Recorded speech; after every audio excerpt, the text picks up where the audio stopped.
A hunched, legless V enters a café, smiling. But this time, something was different.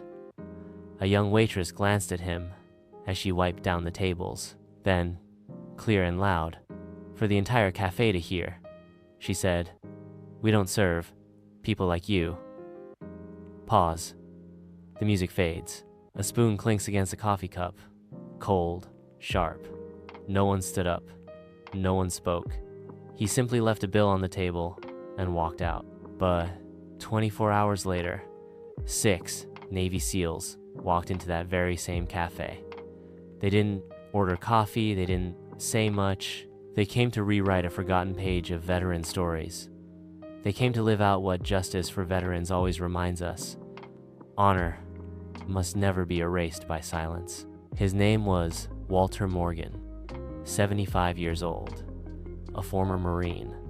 He lost his leg in Iraq, 2006, in an IED blast, just steps from his unit. Walter lived alone, in an old trailer on the outskirts of Wexford.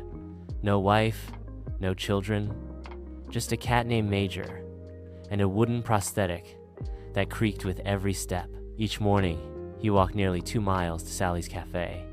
Never complained, never late. He sat at the far left corner, table number 7, ordering the same thing. Black coffee, no sugar. And always left exact change, like a soldier sticking to routine. But no one in town knew he once commanded Delta Unit 7 and saved 3 men's lives using nothing but his own left leg, because Walter never told anyone.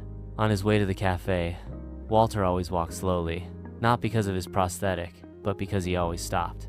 He'd upright a trash bin the wind had knocked over, pick up shards of glass near the elementary school gate, help a boy who'd fallen off his bike, then walk on, never waiting for thanks. In his jacket pocket, he kept a worn notebook. He recorded every act, every person he helped. No names, just symbols. B7, bicycle, safe. T2, broken glass, cleared. A habit from the military, leave no task undone, no matter how small. But his silence meant the town never realized they walked past a living hero.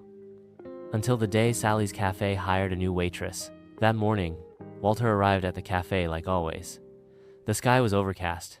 He wore a frayed old cap, the same one he wore through 3 campaigns. But something about table 7 felt different.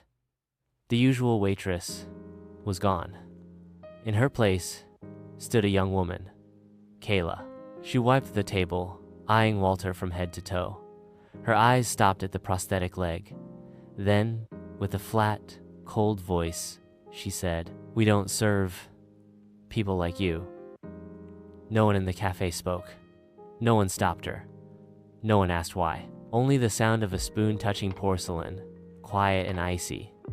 Walter stood still for a few seconds, reached into his pocket, pulled out a $5 bill, placed it gently on the table, then turned and walked out without a word. And so, they let him leave, carrying with him a silence that should have belonged to justice. The door of Sally's Café shut behind Walter. Inside, no one said a word. A coffee cup still steamed. A man lowered his glasses and went back to his phone. A little girl asked her mother, "Why did that man look so sad?"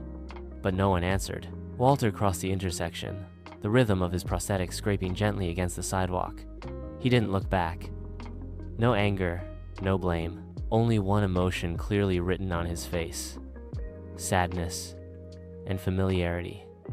A voice echoed in his mind, a fallen comrade's last words: "If you make it back, keep your promise. Don't let us be forgotten." And maybe at that moment, Walter started to believe he'd broken that promise. Walter returned to his trailer just as the rain began to fall. The old tin roof rattled. Major, the cat, ran to greet him, curling up silently in his lap. He sat down in his chair, opened his notebook, but this time, the pen stayed still. A blank page, a long pause.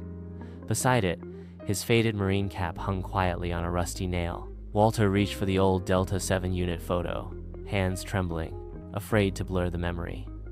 He touched one face in the picture, his voice rough, barely above a whisper. "Sorry, Danny.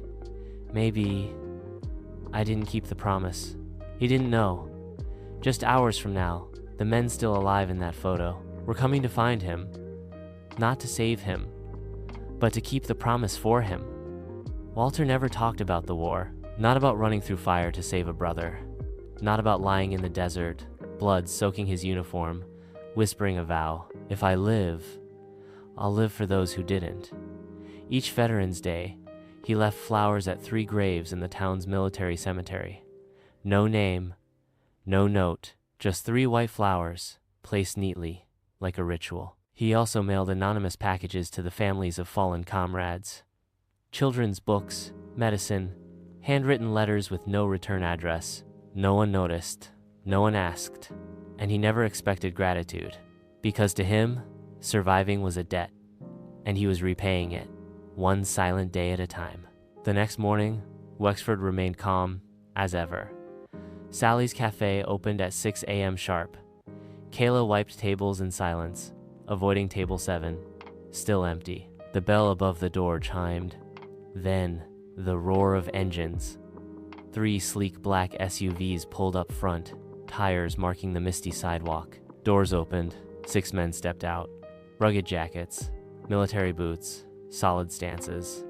Leading them, Franklin Rhodes, retired SEAL commander, now CEO of a global security firm. He didn't glance at the menu, didn't greet anyone, just gave a small nod and asked, "Is table 7 still available?" And then they walked in, not for coffee, but to remind the cafe and the town that Walter Morgan never truly left. He was just waiting to be remembered the way he deserved. No one in the cafe spoke. All eyes watched as Franklin Rhodes gently placed a bronze star on table 7. Beside it, he laid an old, faded photo, Delta Unit 7, taken in the desert, faces dusty, smiles worn by men who knew tomorrow wasn't promised. Rhodes looked up, his voice slow but resolute. "Walter Morgan wasn't just a regular here. He's the reason we, and maybe some of you, are still alive." Another SEAL unzipped a backpack and pulled out a notebook, identical to Walter's. They used to call him the Ghost Keeper, the one who lived to keep the promises of those who didn't return. And today, they didn't come for coffee. They came to restore the honor that was stolen, in silence. Inside Sally's, time stood still for a few long seconds. Then a raspy voice broke the silence from the back. "Walter changed my tire during a storm once. Never asked for thanks." A school teacher stood, hands trembling. "He used to send children's books to my class. I thought it was some charity." The dam broke. A father pulled out his phone, pointing at an old photo. "He used to pick up my kids' toys every morning." The owner, Mrs. Sally, emerged from the back, stunned. She removed her apron, eyes brimming. "I don't know what happened yesterday, but from this day on, table 7 will remain empty. For a man we should have known by name a long time ago." But everyone's eyes slowly turned to the girl behind the counter, head bowed, no one forcing her, but conscience was speaking. Kayla still stood there, the young waitress who had uttered the coldest words the day before. Now, her face pale, hands clenched around a dish towel. No one cursed her. No one asked for her to be fired. But it was the silence that made her chest tighten. A younger man stepped forward, a SEAL, perhaps once under Walter's command. He paused in front of her, eyes calm, not accusing, just firm. "I was badly wounded once. Walter dressed my wounds with his bare hands. I didn't know who he was back then either, but I knew he was someone who deserved better." He placed a neatly folded flag on the counter and a black business card, embossed in silver. "When you're ready to learn what it means to serve, call us." Kayla clutched the card, not because she had to change, but for the first time, she wanted to understand. That afternoon, Walter sat at his wooden table in the trailer. Major, the cat, curled up beside him, purring softly, almost knowingly. Walter opened his notebook, and for the first time in days, wrote again. Day 5, I think. They still remember. Outside the window, sunset light reflected off his old medals. The photo of Delta 7 swayed gently on the wall, like a distant voice calling. Suddenly, an engine roared outside. A familiar SUV pulled up beside the trailer. Walter stood, opened the door. Franklin Rose was waiting. No uniform, no big speech. He simply stepped forward and embraced him. No orders, just a single sentence. We need you, not to fight, but to remind the world what honor really means. And Walter didn't hesitate, because he knew his mission was just beginning again. The SUV rolled through morning mist, leaving Wexford behind. But Walter's story had only just begun to spread. A photo of the Bronze Star on Table 7 was shared online. A mother taught her daughter to bow before the Delta 7 photo. And Walter's notebook, now placed in a glass frame at Sally's front counter. On screen, time rewinds gently. Walter placing white flowers at 3 graves. Walter helping a child up after a fall, then walking away. Walter writing, Day 89, still alive, still keeping the promise. Small things, seemingly invisible, but they are what keep a society kind. And Walter Morgan never asked to be remembered. But because one silent day was finally broken, he will never be forgotten. Not everyone returns from war and glory. Many come back with a prosthetic leg, a battered notebook, and the silence of society. But Walter Morgan, and thousands like him, never stopped serving. They only ever asked for one thing: to be seen, to be heard, to be remembered the right way. Justice is not always a verdict. Sometimes, justice is how we treat those who sacrificed for us. Justice for veterans is more than a name. It is a reminder that sacrifice only matters if we carry it forward. If you've ever met someone like Walter, don't look away. Don't forget. Don't stay silent. Share this story.